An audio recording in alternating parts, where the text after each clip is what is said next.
Today, we're going to explore a pretty radical idea that all of us are architects of the invisible.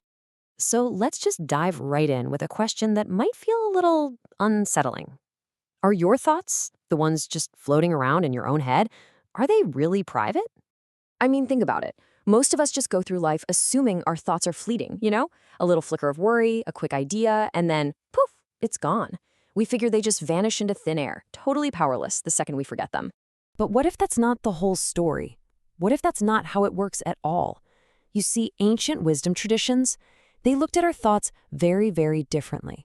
They believed they were something way more real, more substantial than just random zaps in our brain. And this brings us to our first big idea here, what the source material calls the energetic architecture. So what does that even mean? Well, it all comes down to this concept of a thought form. And according to this view, a thought isn't just some abstract idea. It's actual energy, and you are the one who gives it a shape. How? Well, you use three tools: your attention, your emotion, and this is probably the most important one, repetition. And this is where things get really fascinating. The claim here is a bold one. Thoughts don't just vanish, they accumulate. Just let that sink in for a second.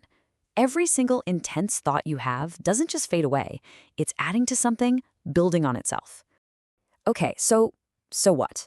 What does this accumulation actually do? Well, the idea is that these thought forms radiate out from you into this invisible field all around you.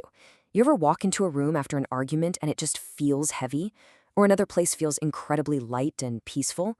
This could be why. It might even explain those weird cycles we see in life, you know? Why some people seem stuck in a loop of struggle, while others seem to be magnets for good fortune. Now, of course, this whole thing has a flip side, a darker side. Let's talk about how we often build this architecture completely unconsciously through something the source calls the ritual of worry. And I love this reframing. We all tend to think of worry as, just harmless mental noise, static. But this perspective says, no way, it's not passive at all.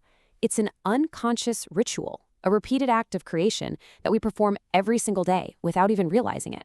And here's how that ritual plays out. When you keep going back to the same fear over and over, you are literally feeding that specific thought form.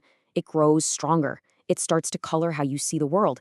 And eventually, it shapes your attention so much that the very thing you're afraid of starts to feel not just possible, but completely inevitable.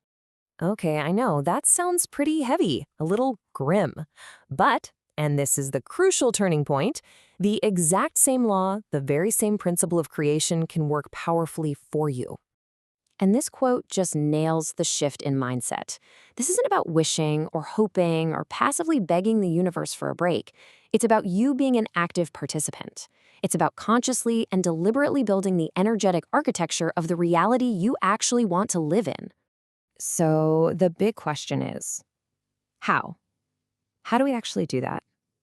How do we go from being these unconscious architects to masters of our own design?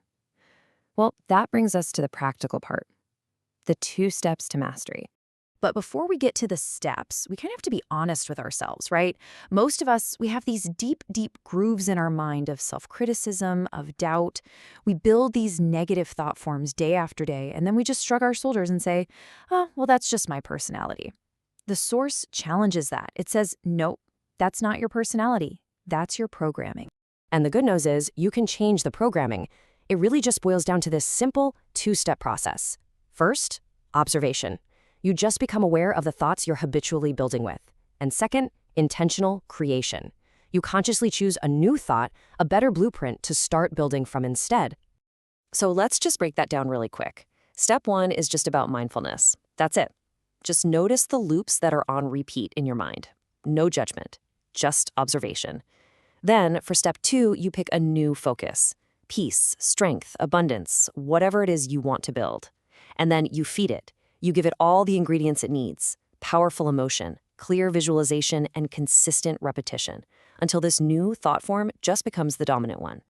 All right, let's bring all this home in our final section and really look at what it means to be constructing your reality. The source uses this really beautiful metaphor to sum up the whole process. It all starts right here. Every single thought you have, it's like planting a seed. And every time you go back to that thought, every time you repeat it, you're watering that seed, helping it take root and get stronger.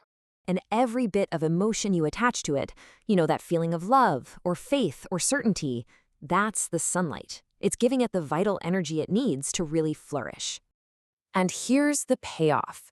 When you tend to this inner garden consistently and with real intention, what was once invisible starts to become visible.